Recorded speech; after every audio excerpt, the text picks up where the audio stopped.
Hello everyone, hope you all are doing well. This is Bithi and today we will discuss about Education Subject Questions Answer Analysis Unit 3. এর আগের পার্টে unit 3 এর part number 1 হয়ে গেছে, যেখানে আমরা 5টা কোয়েশ্চেন্স নিয়ে ডিসকাস করেছিলাম, যেটা এসেছিল 2019 এর জুনে। আরও কিছু কোয়েশ্চেন্স নিয়ে আজকে আমরা ডিসকাস করব, যেখানে কোয়েশ্চেন্স টু কনসেপ্ট অ্যাপ্রোচ নিয়ে আমরা চলবো এবং কোয়েশ্চেনের থ্রু দিয়ে সেই কোয়েশ্চেনে যে টপিকগুলো বলা হয়েছে সেই টপিকের কিছু কিছু রেলেভেন্ট পার্ট নিয়ে আমরা কনসেপচুয়াল কিছু আইডিয়া নেব এবং আদার্স যে অপশনগুলো আছে সেইগুলো নিয়ে আমরা ডিসকাস করব। কিভাবে কোয়েশ্চেন্স অ্যাটেম্প্ট করতে হয় সেটা আমরা জানবো, অ্যান্ড দেন কোন পার্টিকুলার এরিয়া থেকে নেট এক্সামে কোয়েশ্চেন্স আসে সেটা খুব ভালোভাবে অ্যানালিসিস করাটা দরকার যদি তুমি নেট অর জিআরএফ ক্লিয়ার করতে চাও। সো সেই জায়গাগুলো বুঝে সেই জায়গাগুলো খুব ভালোভাবে অ্যানালিসিস করে তবেই নেট ক্লিয়ার করা যেতে পারে। সো সমস্ত ব্যাপার নিয়ে সমস্ত এরিয়া নিয়ে আমরা ডিসকাস করব। আজকে আমরা আরও এক ধরনের কোয়েশ্চেন অ্যাটেম্প্ট করতে শিখব, যেটা হচ্ছে assertion and reasoning. So assertion এবং রিজনিংয়ে অনেকের প্রবলেম হয় যে কিভাবে অ্যাটেম্প্ট করতে হয়, সেটা নিয়েও আজকে আমরা ডিসকাস করব। সো দেখতে থাকো ভিডিওর লাস্ট অবধি। তার আগে বলি, যদি তোমাদের education related or net exam related কোনো কোয়ারিজ থাকে তাহলে সেটা তোমরা কমেন্টে জানাতে পারো, আর তোমাদের যদি কোনো পার্টিকুলার টপিকে প্রবলেম হয় তাহলেও সেটা কমেন্টে লিখতে পারো। আমি চেষ্টা করব সেই রিলেটেড ভিডিও নিয়ে আসার। আর নতুন ভিডিওর আপডেট পেতে চ্যানেলটি অবশ্যই সাবস্ক্রাইব করে দিও। সো চলো শুরু করি আজকের ভিডিও। সো ফার্স্ট কোয়েশ্চেনে বলা হচ্ছে, in terms of personality dynamics which of the following statement best explain the nature and character of one's personality? অর্থাৎ এখানে পার্সোনালিটি ডাইনামিক্স এই কথার অর্থ আমাদের ফার্স্টলি বুঝতে হবে। সো ফার্স্টলি আমরা পার্সোনালিটি কী এবং পার্সোনালিটি ডাইনামিক্স কাকে বলে সেটা সম্পর্কে জানি। সো তোমরা এখানে দেখতে পাচ্ছ, personality is defined as a characteristic sets of behaviors, cognitions and emotional patterns that evolve from biological and environmental factors. অর্থাৎ ব্যক্তিত্ব তাকেই বলে যেখানে আমাদের বিহেভিয়ারের, আমাদের আচরণের কিছু বৈশিষ্ট্যের একসাথে করা সেট থাকে, কিছু কগনিশনস থাকে যেখানে আমাদের বুদ্ধি আমরা প্রয়োগ করি, অ্যান্ড কিছু ইমোশনাল প্যাটার্নস থাকে যেভাবে আমরা বিহেভ করি। সেই সমস্ত কিছু ইভলভ হয় কোথা থেকে? বায়োলজিক্যাল, জৈবিক এবং এনভায়রনমেন্টাল কিছু পরিবেশগত ফ্যাক্টরসের ভিত্তিতে। তাকেই আমরা বলি ব্যক্তিত্ব। সেইভাবে ব্যক্তিত্ব গড়ে ওঠে। এবং পার্সোনালিটি ডাইনামিক্স ডিনোট করে personality is something that develops in the persons consciousness, যেখানে একজন ব্যক্তি কনসিয়াসলি তার পার্সোনালিটি ডেভেলপ করছে। The reaction shows growth and progress in the individual, তার যেখানে গ্রোথ হচ্ছে, তার মানসিক বিকাশ ঘটছে, তার বৌদ্ধিক বিকাশ ঘটছে। Personal dynamics as a whole require the person to adapt and to adjust in his living environment and situation, যেখানে একজন ব্যক্তি কনসিয়াসলি সচেতনভাবে তার সমাজের সাথে এবং তার সিচুয়েশন, তার লাইফ সিচুয়েশনের সাথে মানিয়ে নিয়ে চলে, সেই জিনিসটাকে বলা হয় পার্সোনালিটি ডাইনামিক্স। ডাইনামিক্স বলতে আমরা কি বুঝি? ডাইনামিক কথার অর্থ হচ্ছে গতিশীলতা, অর্থাৎ যেখানে ব্যক্তিত্ব তোমার চিরস্থায়ী নয়, নিরন্তর চেঞ্জেবল, পরিবর্তনশীল। সেই রকম পরিবর্তনশীল ব্যক্তিত্ব তুমি কনসিয়াসলি ডেভেলপ করছো, সেইটাকে বলা হয় পার্সোনালিটি ডাইনামিক্স। এবার আমরা যাই কোয়েশ্চেনে। নাও অপশনসে রয়েছে এ নাম্বারে, human behaviour does not ochre randomly, অর্থাৎ র্যান্ডমলি কোনো হিউম্যান বিহেভিয়ার অকার হয় না, তৈরি হয় না। র্যান্ডমলি বলতে বোঝায় যে হঠাৎ করে বা যে কোনো রকমভাবে, যে আমি কখনো এরকম বিহেভ করছি, কখনো এরকম বিহেভ করছি। ইয়েস, ডাইনামিক্সের পার্সপেক্টিভে এটা ট্রু। বি বলছে, human personality represents an integration of traits no, এটা উল্টো বলে দিয়েছে। এখানে হিউম্যান পার্সোনালিটি রিপ্রেজেন্ট করে না ট্রেটকে, ট্রেট রিপ্রেজেন্ট করে হিউম্যান পার্সোনালিটিকে। সো বি অপশন এলিমিনেট করো। সো 2 নাম্বারে আছে B, so eliminate number 2 option, and 3তেও রয়েছে বি, সো 2 and 3 এলিমিনেট করে দাও। সি নাম্বারে বলছে personality is that which permits a prediction of what a person will do. But আমরা তো দেখলাম যে পার্সোনালিটি ডাইনামিক্স, অর্থাৎ পার্সোনালিটি চেঞ্জেবল, চেঞ্জ হতে থাকবে। তাহলে আমি যদি প্রেডিক্ট করিও তাহলে সেটা সঠিক হবে এটা তো আমরা বলতে পারি না। সো এই পার্সপেক্টিভে, পার্সোনালিটি ডাইনামিক্সের পার্সপেক্টিভে সি নাম্বারও এলিমিনেট করতে হবে। This is a wrong option. ডিএ বলেছে man's behaviour is condition by his individual racial history and aspiration. হ্যাঁ, ইন্ডিভিজুয়ালের রেশিয়াল হিস্ট্রি অ্যান্ড অ্যাসপিরেশনের উপর ডিপেন্ড করে, যেখানে আমরা বললাম life situation, environmental factors affect করছে। ইতে রয়েছে in personality formation creative self of a person gives meaning to life. Obviously যে পার্সোনালিটি ফর্মেশনে তার যে ক্রিয়েটিভ সেলফ, তার যে কনসিয়াসলি সে অ্যাক্ট করছে, সেটার উপর তার লাইফে একটা মিনিং চলে আসে। সো আমরা যদি সি অপশন এলিমিনেট করে দিতাম তাহলে আমার 4th অপশন চলে যাচ্ছে। সো আমি সেখান থেকে রাইট আনসার চুজ করতে পারতাম। Number 1 is the right answer, যেখানে A, D and E options are right. Okay, so here the right answer is number 1. Option number 1 is the right answer. Second question is assertion and reasoning. এই কোয়েশ্চেনের কথাই আমরা বলছিলাম, যেখানে কিভাবে attempt করতে হয় assertion এবং রিজনিং সেটা আমরা জানবো। অনেকে রং আনসার চুজ করে আসে। সো এই কোয়েশ্চেনের আমরা মেনলি 3টে পার্টে ভাগ করতে পারি। ফার্স্ট ইজ অ্যাসারশন, যেখানে একটা স্টেটমেন্ট বলা হয়, রিজনিং, যেখানে আর একটা স্টেটমেন্ট বলা হয়। ফার্স্টলি আমরা এই দুটো স্টেপ আগে জানি, যেখানে অ্যাসারশন আমরা পড়ব স্টেটমেন্টটা এবং দেখব অ্যাসারশনের স্টেটমেন্টটা true or false. Okay, so first step is assertion is right or wrong, সেটা আমাকে দেখতে হবে। সেকেন্ডে রিজনে যে স্টেটমেন্ট রয়েছে সেই স্টেটমেন্টটা আমরা পড়ব এবং দেখব সেটা true or false. So assertion এবং রিজন ট্রু অর ফলস, যেমন 3 and 4 নাম্বার অপশনেও আমরা দেখতে পাচ্ছি A is true R is false, A is false R is true. এরকমভাবে ফার্স্টলি আমরা দেখব অ্যাসারশন এবং রিজনিং মধ্যে কোনটা ট্রু কোনটা ফলস, অ্যান্ড এই দুটো হয়ে যাওয়ার পর আমরা দেখব এই দুটোর মধ্যে কি রিলেশন। সো অ্যাসারশন এবং রিজনের মধ্যে রিলেশন দেখার জন্য আমরা এই অ্যাসারশন এবং রিজনের মাঝে একটা বিকজ লাগাবো, এবং বিকজ অ্যাড করার পর আমরা দেখব যে প্রপার এক্সপ্লেনেশন দিচ্ছে কিনা। যেমন এখানে আমরা কোয়েশ্চেনটি অ্যাটেম্প্ট করব এবং তোমরা বুঝতে পারবে কোয়েশ্চেনের এন্ডে যেটা আমরা কিভাবে করতে পারি। সো ফার্স্টলি এখানে বলা হয়েছে ইমোশনাল ইন্টেলিজেন্স নিয়ে। সো ফার্স্টলি আমরা একটু জেনে নিই ইমোশনাল ইন্টেলিজেন্স কী হয়। Emotional intelligence is the ability, অর্থাৎ প্রাক্ষবিক বুদ্ধিমত্তা একটি সামর্থ্য টু পারসিভ ইমোশন, অর্থাৎ প্রক্ষোভকে দেখার জন্য, টু অ্যাক্সেস এটাকে নিয়ে কাজ করার জন্য, এবং জেনারেট ইমোশন, এবং ইমোশন কিভাবে জেনারেট হয় অ্যাজ টু অ্যাসিস্ট থট, যেখানে আমরা আমাদের থটকে, আমাদের চিন্তাকে কন্ট্রোল করতে পারি, জেনারেট করতে পারি। টু আন্ডারস্ট্যান্ড ইমোশন, প্রক্ষোভকে বোঝার জন্য যে প্রক্ষোভ কী হয় এবং কিভাবে হয় সমস্ত কিছু। অ্যান্ড ইমোশনাল নলেজ, প্রক্ষোভের বুদ্ধি বা জ্ঞান জানার জন্য। And to reflectively regulate emotions so as to promote emotional and intellectual growth, যেখানে আমরা রেগুলেট করতে পারবো ইমোশনকে, যেখানে আমরা নিজের ইচ্ছে মতো প্রক্ষোভকে চ্যানেলাইজ করতে পারবো আমাদের বুদ্ধির বিকাশ এবং প্রাক্ষবিক বুদ্ধিমত্তার বৃদ্ধির জন্য। So this is emotional intelligence. Basically emotional intelligence হলো আমাদের এমন এক এবিলিটি যেখানে আমরা খুব সহজে আমাদের প্রক্ষোভকে নিয়ন্ত্রণ করতে পারি, চ্যানেলাইজ করতে পারি, এবং খুব সহজেই লাইফে যে কোনো প্রবলেমের সলিউশন বের করতে পারি। So this is emotional intelligence. কোয়েশ্চেনে বলা রয়েছে অ্যাসারশনে emotionally intelligent children are found to be good in problem solving.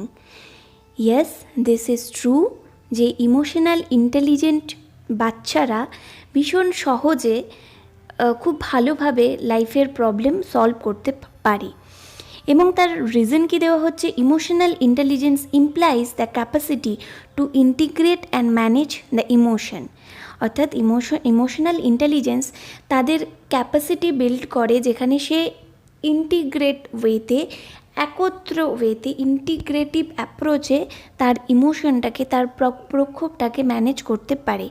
So this is also true. এবার আমরা মাঝে একটি বিকজ অ্যাড করব এবং দেখব যে এক্সপ্লেনেশন সঠিক কিনা। So emotionally intelligent children are found to be good in problem solving because emotional intelligence implies the capacity to integrate and manage the emotion. Yes, both A and R are correct, and R is the correct explanation of assertion. So here the right answer is option 1. Third question is, which of the following statements correctly describe the process of adjustment? অর্থাৎ adjustment প্রসেসের কোনগুলো option correctly describe করছে। So firstly আমরা জেনে নিই adjustment কী। So তোমরা সবাই জানো, adjustment in psychology the behavioural process by which human and other animal maintain an equilibrium among their various needs or between their needs and the obstacle of their environment. অর্থাৎ মানুষের এবং প্রাণীর যে কোনো চাহিদার মধ্যে একটা ইকুইলিব্রিয়াম অর্থাৎ সমতা বজায় রেখে তার বিহেভ করে সমাজে বেঁচে থাকে, that is called adjustment. A sequence of adjustment begins when a need is felt and ends when it is satisfied. অর্থাৎ অ্যাডজাস্টমেন্ট শুরু হয় যখন কোনো একটা নিড আমাদের দরকার হয় এবং সেটা যখন স্যাটিসফাই হয়ে যায় তখন আমার অ্যাডজাস্টমেন্ট প্রসেস ফুলফিল হয়ে যায়। So this is about adjustment process. Now option এতে রয়েছে adjustment is a two directional process. অর্থাৎ অ্যাডজাস্টমেন্ট দুই দিক থেকে হয়, যে শুধুমাত্র একজন অ্যাডজাস্ট করে যাচ্ছে সিচুয়েশনের সাথে সেটা নয়। সিচুয়েশনও কিছু কিছু সময় ইন্ডিভিজুয়ালের উপর ডিপেন্ড করে, যে ইন্ডিভিজুয়ালও তার সিচুয়েশন চেঞ্জ করতে পারে। So this is two directional process. Number B is during the process of adjustment, the intenses of conflicts and frustration may be perceived in both normal and abnormal personalities. অর্থাৎ normal এবং abnormal পার্সোনালিটির ক্ষেত্রে দুজনের ক্ষেত্রেই conflict এবং frustration দেখা যায়।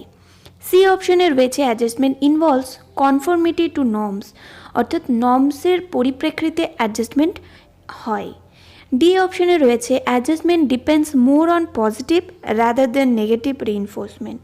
অর্থাৎ adjustment depend করে পজিটিভ রিইনফোর্সের উপর নাকি নেগেটিভ রিইনফোর্সের উপর। ইতে বলা হয়েছে collective unconscious plays a significant role in an individual adjustment.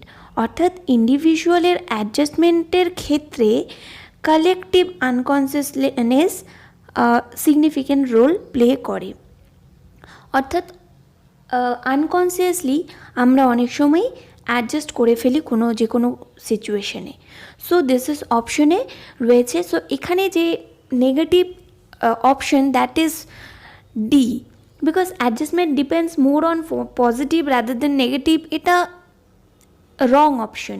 Because positive negative দুই রকমের রিইনফোর্সমেন্টের মাধ্যমেই আমরা অ্যাডজাস্টমেন্ট করে থাকি। সো যেখানে যেখানে ডি রয়েছে সেইগুলো এলিমিনেট করে দাও। সো ফার্স্টলি এ নাম্বার ওয়ানে ডি রয়েছে, এলিমিনেট 1, এলিমিনেট 2, এলিমিনেট 4।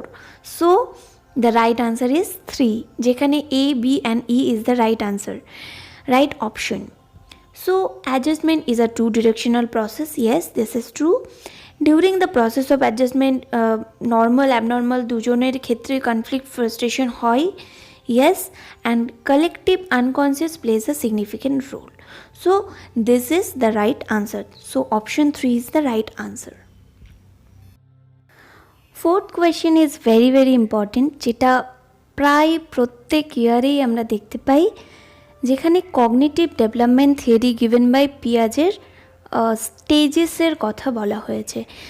একদিকে সেট 1-এ রয়েছে স্টেজেস আর সেট 2 এ রয়েছে তার ফিচার্স, যে সেই স্টেজে পার্টিকুলার কী কী ক্যারেক্টারিস্টিক্স আমরা দেখতে পাই। সো পিয়াজের কগনিটিভ ডেভেলপমেন্ট থিওরি আমি একটা আমার ভিডিওতে ডিসকাস করেছি ডিটেলসে। সো তোমাদের যদি কারোর প্রবলেম হয় বুঝতে, সো তোমরা সেই ভিডিওটি দেখতে পারো, আমি নিচে তার লিঙ্ক দিয়ে দেব।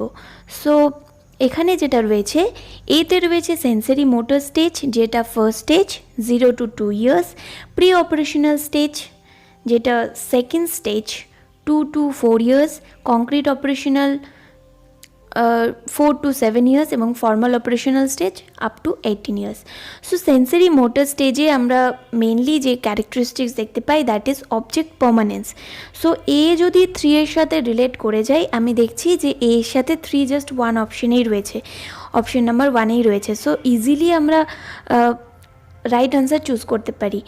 দেন আমি দেখে নিচ্ছি, তাও বি এর সাথে প্রি অপারেশনাল স্টেজে আমরা দেখতে পাই ট্রানজ্যাকটিভ রিজনিং, যেখানে যদি গরুর 4টে পা থাকে তাহলে বিড়ালেরও 4টে পা, তাহলে ওটাও গরু, বা চেয়ারের 4টে পা, টেবিলের 4টে পা, এরকমভাবে তারা রিজনিং করে। কংক্রিট অপারেশনাল স্টেজে আমরা যেটা দেখতে পাই দ্যাট ইজ রিভার্সিবিলিটি কনসেপ্ট, অর্থাৎ 2 into 3 যদি 6 হয়, 3 into 2 6 হবে। অ্যান্ড ফর্মাল অপারেশনাল স্টেজে আমরা হাইপোথেসিস মেক করি এবং হাইপোথেসিস টেস্টও করি। So this is about cognitive development theory stages given by Piaget, and this is their characteristics.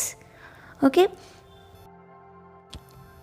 আজকের last question is, in which of the program instructional design the sequence of frames follows a demonstrate, prompt and release pattern? অর্থাৎ কোন programme instructional ডিজাইনে যে একটা ফ্রেমের sequence যে করা হয় সেখানে ডেমনস্ট্রেট, প্রম্পট এবং প্যাটার্ন ফলো করা হয়। সো ফার্স্টলি এই কোয়েশ্চেনের আনসার দিতে গেলে আমাদের জানতে হবে প্রোগ্রাম ইনস্ট্রাকশনাল ডিজাইন কি, তার টাইপসগুলো কী কী সেটা আমাদের জানতে হবে। সো ফার্স্টলি আমরা জেনে নিই প্রোগ্রাম ইনস্ট্রাকশনাল ডিজাইন কি, এবং তারপর আমরা এর টাইপস পড়ব। So firstly programme instruction is a method of presenting new subject matter, অর্থাৎ একটি নতুন সাবজেক্ট পড়ানোর সময় এই প্রোগ্রাম ইনস্ট্রাকশন ব্যবহৃত হয় টু স্টুডেন্টদের ক্ষেত্রে in a graded sequence of control steps, অর্থাৎ অনেকগুলো স্টেপের মাধ্যমে এবং গ্রেড দেওয়ার মাধ্যমে স্টুডেন্টদের কোনো একটা সাবজেক্ট ম্যাটার মাস্টারি করানো হয়। সো একটা সিকোয়েন্সের মাধ্যমে একটা ফার্স্ট স্টেপ স্টুডেন্টসরা ক্লিয়ার করবে এবং দেন তারা নেক্সট লেভেলে যাবে। This is like game. Okay, যেমন গেমে আমাদের হয় লেভেল 1 ক্রস করতে হয়, দেন আমরা গেমের সেকেন্ড লেভেলে যাই, সেমভাবে প্রোগ্রাম ইনস্ট্রাকশন কাজ করে। Students work through the programme material by themselves at their own speed, যেখানে তারা চিলড্রেনরা তাদের নিজের স্পিড অনুযায়ী, নিজের এবিলিটিস অনুযায়ী তারা শেখে। And after each step test their comprehension by answering an examination question or filling in a diagram, এবং তাদের এক্সামের মাধ্যমে, ইভ্যালুয়েশনের মাধ্যমে, ডায়াগ্রাম ফিল করার মাধ্যমে তাদের ইভ্যালুয়েশন করা হয় এবং তারা নেক্সট স্টেপে যায়। So this is about programme instruction. Now types of programming, অর্থাৎ প্রোগ্রাম ইনস্ট্রাকশন কত রকমের হয়। সো এইটা মেনলি 3 টাইপস হয়, যেখানে লিনিয়ার প্রোগ্রামিং, ব্রাঞ্চিং প্রোগ্রামিং এবং ম্যাথেটিক্স ইউজ করা হয়। লিনিয়ার প্রোগ্রামিংয়ে জাস্ট একটা সিঙ্গেল লাইনের মাধ্যমে, ফ্রেমের মাধ্যমে পরপর স্টেপ ক্লিয়ার করতে হয়। ব্রাঞ্চিংয়ে একটা সিম্পল ডায়াগ্রামের মধ্যে আরও অনেক ব্রাঞ্চেস থাকে এবং সেইগুলো ব্রাঞ্চগুলো ফুলফিল করতে হয়, সাবমিট করতে হয়, তবেই তুমি নেক্সট প্রোগ্রামে যেতে পারবে। আর থার্ড ম্যাথেটিক্স, যেখানে mainly demonstration and patterns follow করা হয়। সো ম্যাথেটিক্স সম্পর্কে আমরা আরেকটু জানি। So mathematics is defined as a systematic application, অর্থাৎ সিস্টেমেটিক অ্যাপ্লিকেশন দেখা যায় ম্যাথেটিক্সের ক্ষেত্রে, যেখানে ইউজ করা হয় রিইনফোর্সমেন্ট থিওরি, যেটা দিয়েছিলেন Skinner, on the principal of chaining, discrimination and generalisation, যে প্রিন্সিপালগুলো রয়েছে ইনসাইটফুল লার্নিংয়ের, অর্থাৎ স্কিনারের এবং ইনসাইটফুল লার্নিংয়ের কম্বিনেশন এখানে আমরা দেখতে পাচ্ছি। Frame structure is based on demonstration, prompt and release. So answer খুঁজে পেয়ে গেছো। So right answer is mathematics. So কোয়েশনে আমি আরেকবার যাব। সো আরেকবার কোয়েশ্চেনটা পড়ে নাও যে in which of the program instructional design the sequence of frames follows a demonstrate, prompt and release pattern. So here the right answer is mathematics programs. So right answer is option number 3. And fourth option এর রয়েছে computer assisted learning and teaching program, যেটা mainly ICT based teaching learning procedure কে বোঝায়। So this is for today. Hope you enjoy. Thanks for watching.